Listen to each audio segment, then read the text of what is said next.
And there were people who had said to me, you're so brave. And I'm like, I'm not brave. I got a condition. There's, a treatment regimen for it. Chemo's doing all the work. I'm sitting my ass in a chair in an infusion room. How am I brave? How am I a warrior? And so I really struggled with all of that. And in the vulnerability came, I think, some new insights.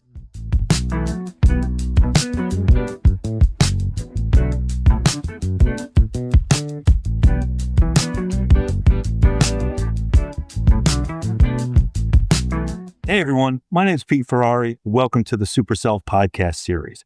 I am incredibly excited for our guest today, Dr. Jeff Reynolds. Welcome, Jeff. Good morning. Thanks so much for having me on, Pete. I appreciate it. Oh, it's my pleasure. Jeff has really got an interesting story. Not only is he an Ironman athlete, which in and of itself is compelling, but he's a 2-time cancer survivor. And what I found to be really inspiring when I was doing my research is that this isn't one of those instances where there was the affliction of cancer and then a resurgence. So it wasn't prostate cancer and then a resurgence of prostate cancer. It was literally 2 different kinds, prostate cancer, then colorectal cancer. So immediately when I read this, I thought to myself, wow, it's like recovering from a gunshot wound and then getting stabbed. Yeah. So, I can't imagine the level, forget about the physical trauma, but the level of mental anguish and trauma having to go through 2 distinct life or death situations like that. It's got to be just fascinating to say the least. And Jeff's book, Every Mile Matters, which I think is a phenomenal title, really talks about that journey where it's his physical training that had him in a position where he was training for a fight that he didn't even know he was in yet, and how it kind of saved his life. And I'm really anxious to dive into that. I've got some experiences of my own, and I'd actually like your insight as it relates. So with your permission, let's jump right in. Yeah. So again, thank you for having me on. My cancer journey started out of the blue. It was April 1st, 2022, driving down the highway to go to a dental appointment. I get a notification on my phone. I wait till I get to a light. I pop into my notifications, jump into my healthcare portal, and scroll through pages of medical jargon that I really don't understand. And then I get to the punchline. And the punchline says clinically significant prostate cancer likely. And I sit at the light and the cars are beeping behind me. And I'm just trying to make sense of all of this, like hoping, I guess, against hope, that it's a bad April Fool's Day joke, that they mixed up my records with somebody else's. But it wasn't. And to be fair, my cancer journey didn't start that day. It started with a routine physical just a week earlier. And, I'm a big proponent of health, and went in for a physical, and my doctor said, your numbers are a little bit high, not really high, but we should just kind of check it out to be on the safe side. And this was the confirmation that indeed I had prostate cancer. Thrown into a spin, 2 million Americans a day hear the words for the first time, you have cancer, but, it throws you. And so a few minutes later, I'm sitting in a dental chair. The dental hygienist doing the screening says, any major changes in your health? I'm like, yeah, let's just say no. Right? I'm not anxious to ruin your day. And so, I processed that entire thing. And as I went through it, and look, I'm fairly young, and I'm like, how can I have prostate cancer? And I was really at the height of my physical fitness. I had, a couple months earlier finished Ironman Florida, which, as you mentioned in the intro, is a pretty big deal. Not many people are crazy enough to take that on, but it's a 2.4 mile open water swim. It is a 112 mile bike ride, and it's a full 26.2 mile marathon. If you don't finish it in 17 hours straight, then you are disqualified. Wow. And so you have to finish it in less than 17 hours. I finished in 15 hours and 9 minutes. And aside from the immediate thought and I'm a picture of health, how could this be happening to me? It also said to me, well, so I did this Ironman race in Florida with cancer. Cancer didn't happen in the couple months, afterwards. And so I'm like, so wait, I did Ironman and I had cancer. I do hard things. I can do this. And so, I plowed through cancer treatment, had surgery in July of that year. And by November, I'm off running the New York City Marathon. Amazing. By no means my fastest race, right? I wound up losing a toenail and maybe peed some blood. But I got it done.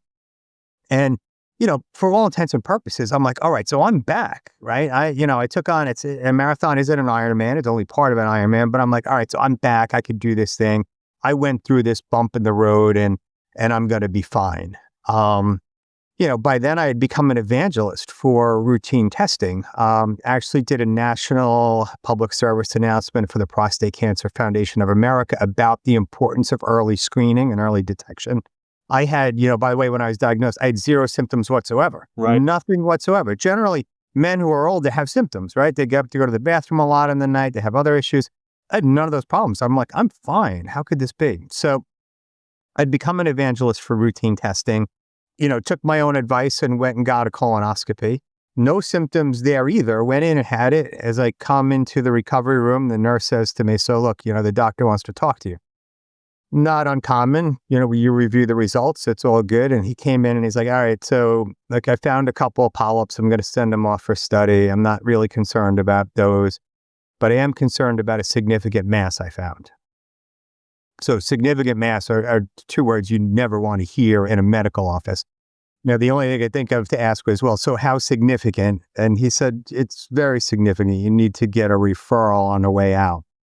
So I go into, still in a haze from the anesthesia, I go out into the waiting room. My wife is there. I just look at her and say, it's not good.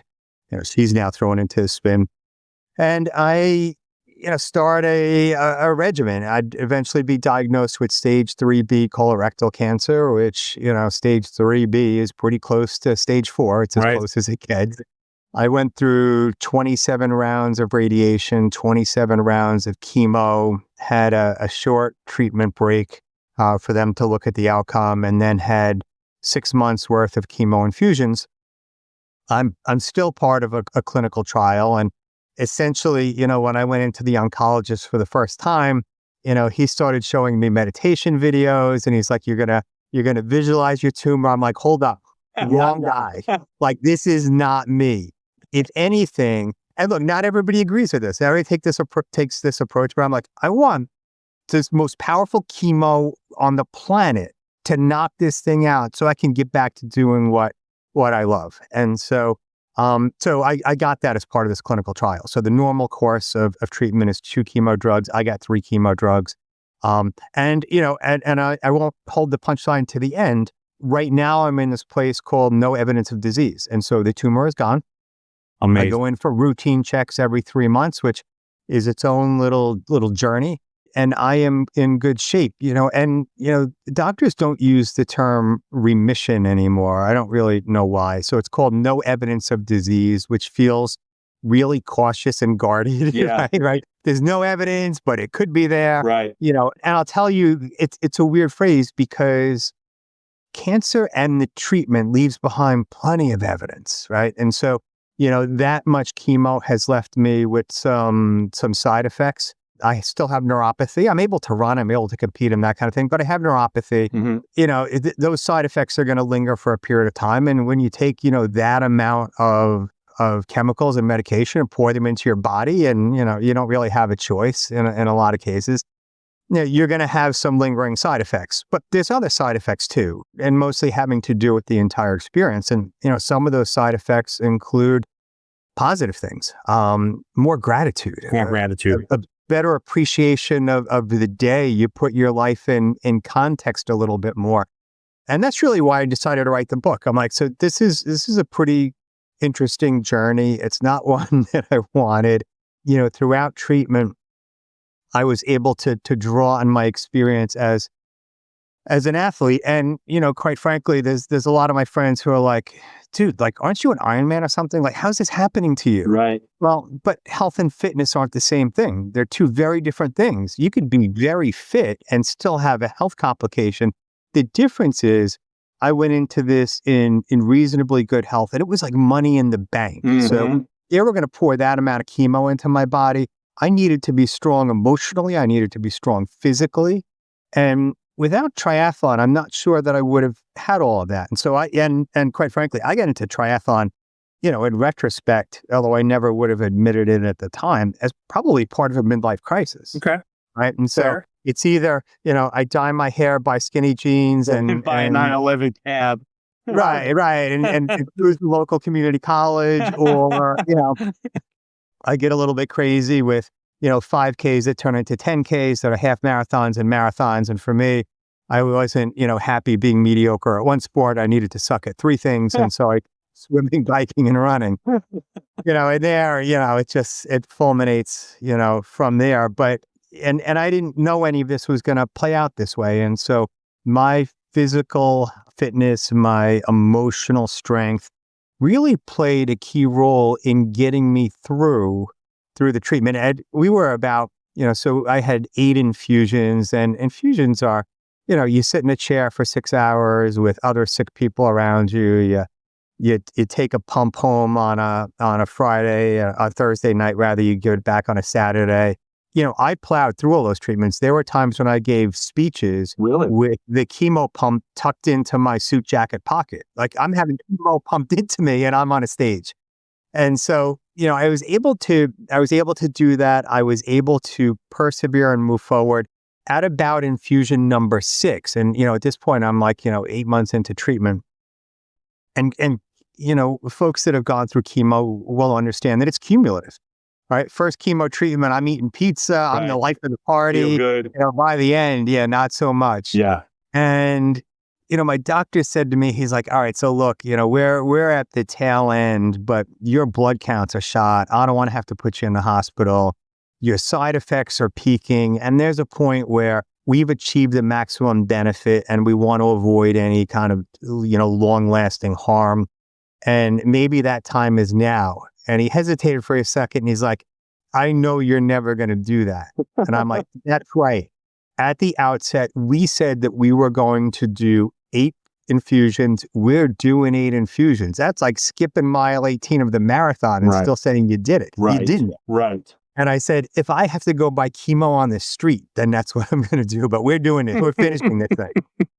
And so we did. And, I started writing the book during those infusion sessions. I finished it on safari in South Africa. Wow. And so, one of those bucket list items. And when you get life-changing diagnosis, you come to realize, like, all those things you wanted to do, go do them, because you never know when you're not going to be able to. It's funny you say that, because we talk about this all the time in the podcast. I'm a big fan of the Stoics.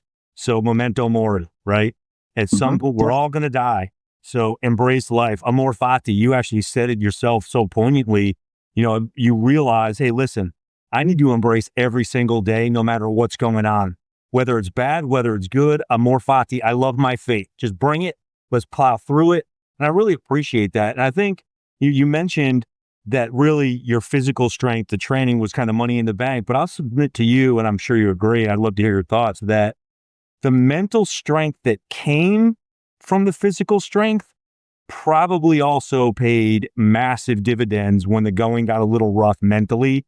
And like you said, I mean, whether you're feeling side effects or whether you're carrying a pump for 2 days, it's the mental strength probably, I'm guessing, that, was there a moment when you were like, okay, man, I'm prepared for this because of this physical training. I can handle it from a focused standpoint.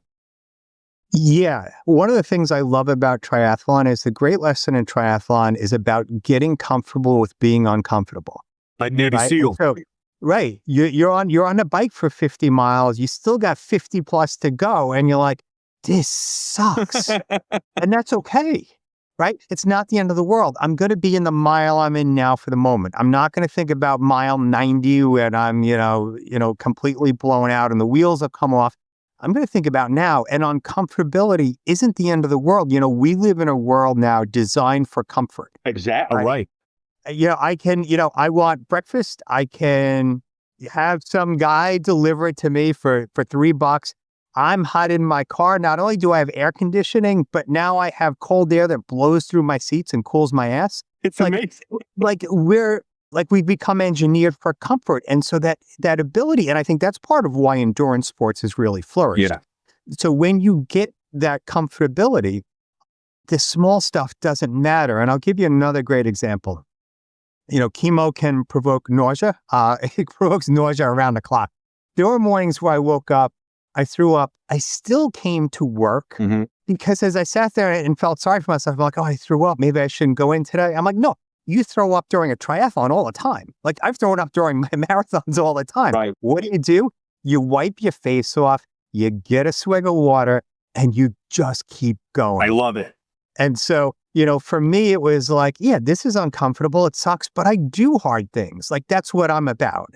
Part of that came from the outside, part of it came from the inside. And what I mean by that is I found and learned through this process that so much of my identity was framed as an athlete. So as I'm going through treatment, I'd go to morning meetings, 8 o'clock and 9 o'clock, and people would joke and be like, you probably already ran 10 miles, right? and in any other given universe, the answer would be, no, 12. What the hell is wrong with you? But during treatment, I couldn't. I'm like, I still ran, but not to the same extent. And, I realized that so much of my persona was based on that athleticism. And so I almost felt like I had to keep working out. Right. Like I wanted to, but I also felt like, no, this is who I am. This is the person I am. And if I want to remain the person I am and not let cancer steal that from me, I need to work out whether I feel shot or not. That's it. It's the mind, body, soul connection, right? It's the body is a part of the components there. It's the mind, body, soul. And that's the important distinction. I'd like to talk about that a little bit because you and I, we found the same thing from entirely different places. You found it from extreme illness. I found it from extreme poverty. So my dad was killed when I was 10 years old. We were weak. I was weak. We were poor. I was small. This is the 70s. Unit boys fought. I was getting my ass kicked every day at school, broken, bloody, bleeding every day. I was a target. I started lifting weights when I was 16 to try to put on a little strength to protect myself, physical strength, because I was so tiny. I'm 5'7". Well, what I didn't know at that point was the whole mind, body, soul continuum. But what I did find very quickly was that as soon as I started to build muscle, as soon as I started to get physical strength, my mentality completely changed. Everything in my life was impacted. I started walking, standing up straight. I started looking people in the eyes when I spoke to them. Girls started looking at me differently because of the aura I was projecting. Everything changed from the body component of the mind, body, soul continuum that I never could have expected. I never could have imagined. And to your point where, even on the days when you were barfing, you wiped your face and you went in. I think that's really an interesting point because I'll share with you, I'm in Delray Beach now, but I was living in Miami. This was 3 or 4 years ago. I got COVID and I'm laying there and I'm miserable. And I'm saying to myself, one of the few things in my life I can control. You can't control whether or not you get sick. You can't control whether or not your wife leaves you. You can't control whether or not you get in a traffic accident most of the time. You can control whether or not you do something. So I decided I run 5 miles a day. I said, okay, I'm going to run today. I had COVID and for a week, I ran 11-minute miles. Now, as you know, that's basically walking. I usually run like a 6 or 7 minute mile, but I still ran every day and it was ugly and it was awful, but I did it. And so really something that I think is critical, Jeff, and I'll ask for your insight on this, is that the definition here of an athlete becomes important, right? You're a super athlete, man. You're an Ironman, right? I'm a power lifter. There's a lot of people that may be watching to say, well, I'm not a powerlifting champion. I'm not an Ironman athlete. I'm not these guys. This doesn't apply to me. But I will submit to everybody that's listening, anything that you do to activate your body makes you an athlete. If that means walking around the block twice, 3 days a week to get your body juices flowing, I believe that makes you an athlete. And I believe that's going to help you with the homeostasis across the mind, body, soul, and everything else is going to rise. Everything else is going to lift. And so I think this is a lot more normal than people might be thinking because, they're looking at you and the triumph of cancer and the Ironman, but it's as simple. And I say this all the time. It can be as simple as buying the bands at Walmart and sticking them on the doorknob and doing 3 sets of 3 twice a week to begin. Get some momentum. And I think that's where we're going with this thing because you will find mental benefits from that that you never dreamed possible. Yep. I think that's exactly on point. And so when I had my prostate cancer surgery, I said to my doctor in a somewhat challenging way, can I run after the surgery? And he's like, no. And I'm like, well, what will happen? And he's like, well, you're gonna cause yourself a hernia. I'm gonna have surgery. You have to do surgery again, and there's no way you're gonna run the marathon. And I said, well, can I walk? And he's like, you can walk as far as you want. Walk till your leg fall off. So immediately after the surgery, I did 1.8 miles in laps around the nurse's station. I was literally the IV pole dragging behind me. I'm sure they were like, we need to get this guy a psychiatric evaluation. And that's exactly what he needs. And that month, I walked more than 150 miles around my neighborhood. Now, 13-minute miles, 14-minute miles. And I'll tell you, in doing that, it was humbling because I'm used to running. Yeah. But I also noticed things that I had never seen before. There were areas and routes that I had run literally hundreds of times and things I didn't notice before. When I slowed down and walked, I still got the fitness. I got the experience. It was meditative. As I built up my running, that too was humbling. It's amazing when you hit a certain age, how long it takes to build your fitness up, and it disappears overnight. Right. But Pete, I was down to where I'm like, all right, I will run to the next stop sign and then I'll walk. Yep. I'll run to that white mailbox and then I'll walk. And I really had to start from scratch in terms of building this entire thing up. I'm shocked at how long it takes to actually build it back up. I'm sure. But all of that during chemo made a huge difference. 5-minute spins on the Peloton, an hour on the treadmill. Just get out there and do it. And now what we know is that all the science out there, and there's a study that came out, I guess about a month ago, that said, if you exercise almost no matter how little you do, but if you exercise during chemo, it actually works better, right? Pumps through your body, gets everything moving, endorphins lifts your mood. Sure. So every little bit helps. So I think it's important to say to folks, look, you don't have to spend, 4 hours in the gym a day or, wear out a pair of sneakers in a week. This is as easy as get out of bed, do 5 push-ups, 5 squats, meditate for 5 minutes, take care of yourself. That's exactly it. Yeah, I couldn't agree with you more. It's funny because you end up embracing the little wins, right? So you're taking 15 minutes to walk a mile, but you're seeing trees that you've never seen before, and you're seeing feeling atmosphere you've never felt before. And you talk about that in your book, how you went from, trying to beat race times and place to just being thankful that you didn't get nauseous that particular day. The smaller wins really became as massive as the bigger wins. And I think that's a big component of it because, small wins still count. I know you've seen Admiral McCraven's speech at U of Texas. If you want to change the world, start by making your bed, right? Yep.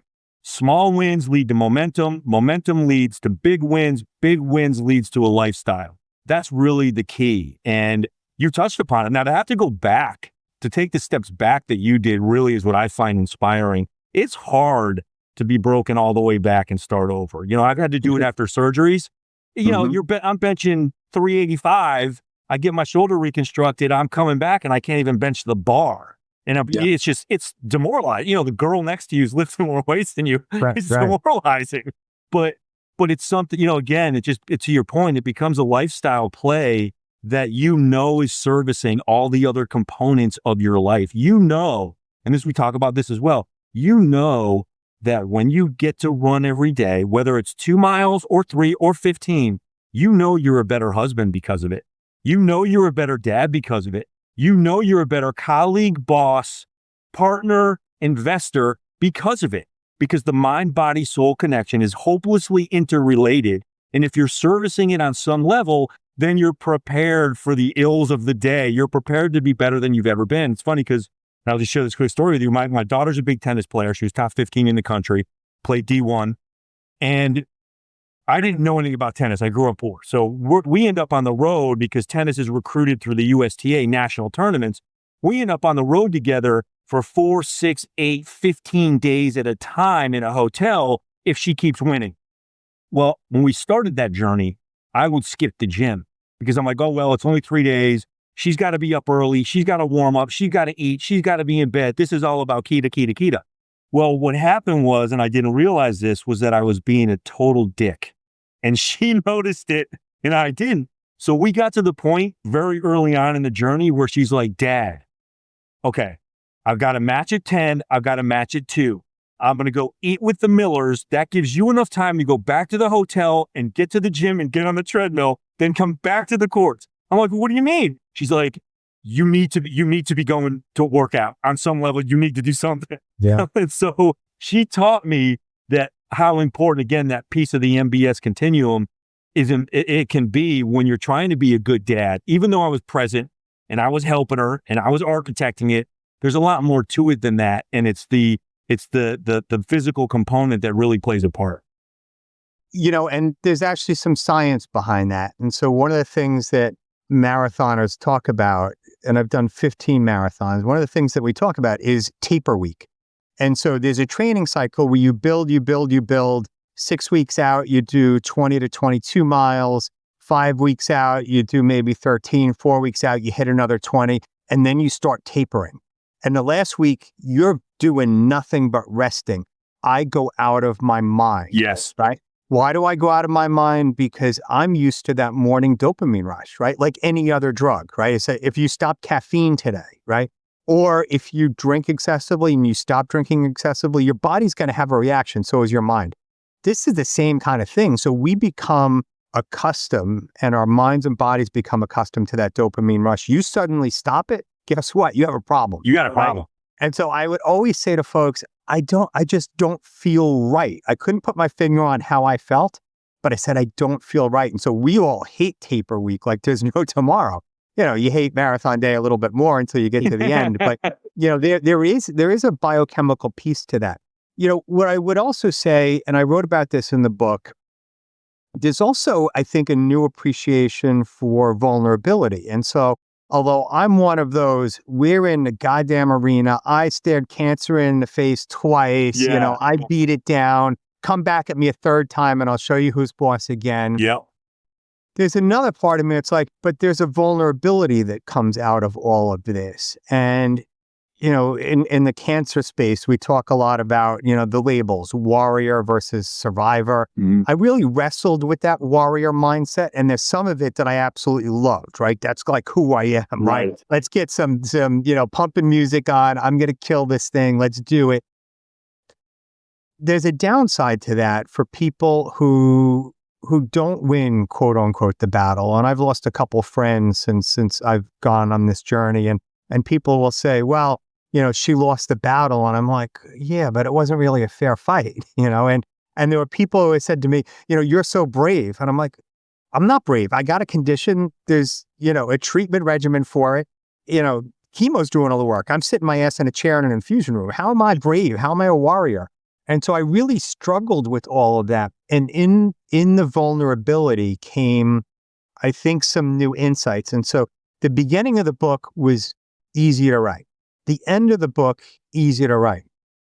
The middle of the book, the parts about how cancer changed my relationships with other people and how it changed me spiritually, took forever. Wow. Right? And so the piece on spirituality probably took me 6 weeks, and I write fast. And honestly, I'm like, you know what? No one's going to know this chapter was even in the book. I'm wrestling with this.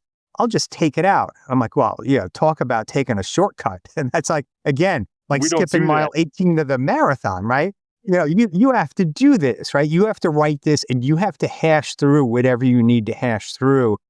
And one of the shifts that takes place when you have one of those monumental life events is I went from thinking, what's my legacy going to be to like, what has my legacy been? Right. If this is kind of the end of the road, and I don't know if it is or isn't, but someday it will be, right? I'm 58, right? So I'm on the back 58 nine. too. There you go.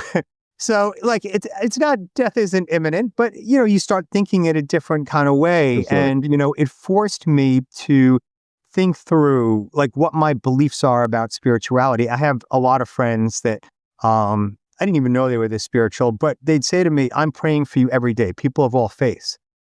And they'd say, I'm praying for you every day. And there was times where I'd be like, shit, I'm not even praying for myself. Right. Like maybe a quick hurried prayer on the way out to a scan, but I haven't sat down and had a conversation. And there were times, despite having a very, very loving and supporting wife, lots of friends, my kids were supportive, that kind of thing. There were times when I still felt alone. I'm like, all right, so you're supportive and stuff, but you don't have cancer, right? You're not getting to the same thing I am. And I realized some of that was like I was face to face with myself and having to think through what I believe in the way of a higher power, what I believe in the way of, so what happens when, this life is done? Yeah. Questions that, you think about, but you never fully get resolved on. For sure. And this forces you to think through some of those things and reach resolution, or at least more resolution than you had before. Yeah. And so that was one of the toughest kind of things. And there are points in time where, you feel like you're ready to take on the world. There's other times where there's a vulnerability there. It's like, all right, I would say maybe vulnerability isn't the perfect word. Maybe humility is a better word. Yeah. But you begin to feel some of that. It's really, I wish, like you, I've started to do it now that I'm getting older. I'm starting to see the mortality. I used to think I was a superhero, but now I'm starting to see the mortality, and I'm in good health. But it's true. You start to, I wish I did it earlier, but you start to kind of put yourself in perspective with the universe, where I come from, where am I going? One of the best books I ever read was by Dr. Viktor Frankl, called Man's Search for Meaning. He was a logotherapist, and he talks about, basically Dr. Frankl was in the concentration camps, and he as a little kid, and he chronicles that journey and what happened during those times, and how people were just looking to survive, qualify their existence. Why is this happening? What if it stops happening? And it's really, it can be difficult to contend with, because in the end of the day, we're all human beings. And I'll never forget one of the most stinging parts of that book for me, and I never could have guessed it. He was talking about the times of the year during all those years during the war when the most Jews died. And it turned out that it wasn't as a function of all the killings. It wasn't as a function of the killings or anything. The time of the year when most of the Jews died was at Christmas and New Year's, because every year at the beginning of the year, they would all say to themselves, this war is going to be over by the end of the year. This war is going to be over by the end of the year. Well, when that end of that year crept up and it wasn't over and hope was lost, it was the defeat. It was the defeating of their hope that was contributing to the numbers behind more deaths. And I think that really it's a stinging and piercing look into man and how we fit in from a spirituality standpoint in this universe. I think your words are well spoken and well taken in that regard. Thank you. Those same friends who were praying for me, lots of them were guy friends. Yeah. And my relationships with my guy friends changed a lot. One of the things, and I wrote about it in the book, I had guy friends that started saying to me, I love you. And not like kind of weird for a minute. Drinks, right? Not the backslapping, love you, man kind of thing. It freaked me out a little bit. Like I didn't know how to respond. And so I didn't say anything. Yeah. Right? It's like, and I'm like, look, I've said that probably to hundreds of women. And I didn't mean it, in retrospect. But so why does this freak me out so much? And I consider myself very progressive. I worked in the HIV field for 25 years, very comfortable with my sexual orientation, very comfortable with my masculinity. Yet this kind of threw me. Aside from it throwing me, I'd go home and look in the mirror and say, do they think I'm going to die? They think this was our last lunch together? Sure. And they think I'm going to check out? And I will tell you, it really brought a lot of people closer to me and changed relationships with a lot of the guys in my life. We're all the same age. Some are a little bit older. I think they probably saw some of their own mortality in some of those discussions. But we had conversations that we didn't have before about, our kids and kind of what we wanted in life and kind of what that legacy would be like. And as guys, kind of what the legacy looks like. And, in all of those cases, it brought us closer. I also realized, and look, I've spent 35 years in the helping profession. I do a lot in the addiction treatment and recovery space and in the mental health space, and work with folks generally who are not in the best place in terms of their life. And in talking with these guys, one friend in particular said to me, look, if you ever want me to come with you and sit with you during the infusions and take you there, I'd be happy to do that. I know you're never going to take me up on that, but if you want me to do that, just say the word. And I didn't take him up on it. But one of the things I realized in all that is sometimes people need to help, not for you, but for them, right? 100%. He needed that sense of agency, that sense of connection to say, I can do this. One of the biggest pieces of advice I give to people, though, is if you want to do something for someone who's struggling, don't talk about it, just do it. Don't make it optional. And people would say to me, if there's anything I can do to help, you let me know. I'm like, I'm never going to let you know shit, right? Exactly. If you want to do something, just do it. Surprise me. It might piss me off at the same time, but if you want to do something, just do it. And so, the book does contain some advice about, well, how to deal with somebody who's struggling. And the other piece of advice I give to people, there's a lot of times when people would find out about my diagnoses, and I was very public about it. I blogged about it. I talked about it. As I said, I did a PSA, so not shy about talking about it because I want people to get screened and I want people to have some sense of hope. But one of the things that would come up just on a persistent basis is folks would say, start a sentence with at least, right? At least you didn't lose your hair. At least you're still doing okay. And I'm like, any sentence that starts with at least, don't do it, right? At least you could still go to work. At least you could do that. And then people typically trail into, I had an uncle who had cancer once and he took vitamins and he was okay. And I'm like, stop. The other thing people almost always said to me, people even close to me, and once in a while I would call it out. They'd be like, you're going to be fine. And once or twice I stopped people and said, how do you know that? Like, I'm not sure of that. My oncologist won't be sure of that. In fact, he's counseled me about the possibility that I could die from all of this. How do you know I'm going to be okay? Or is that what you're telling yourself in order to get through this conversation? And so your relationships change pretty dramatically. All my relationships changed for the better. And I'm sure, there's this, quiet club of folks that have walked the road or are walking the road at the same time. Once you talk about this publicly, you write a book, it means that everybody and their brother comes out of the woodwork to say, hey, I just got newly diagnosed, or my sister just got newly diagnosed. Can you talk to her? Can you talk to me? And that kind of thing. And I'm really clear in saying, I have a PhD, not an MD. I've had cancer, but that doesn't make me an oncologist. You still need medical care, and you should not take advice about your medical care from me. I can share my journey with you, which might look very, very different than your journey, but that's about the limits of where we can go in all of this, and that we have that shared experience, and I can give you hope and encouragement and that kind of thing. But you need a treatment team. Ironically, triathlon is viewed as a very, very solo sport. It's not, right? It's not at all. And so, the imposition on your family in terms of training, the day of support that you get from hundreds of volunteers and municipalities that close down courses for you. I raced 2 weeks ago. I did a 70.3 out here on Long Island. There were 100 lifeguards in the water. You're not doing this by yourself. You're out there swimming, but there's people who got you if you wind up struggling. There were bike marshals out on the course. You have a flat tire or you crash, someone's going to pick your sorry ass up and bring you back to the site. The same thing on the run, right? There's water stations, there's aid stations every mile.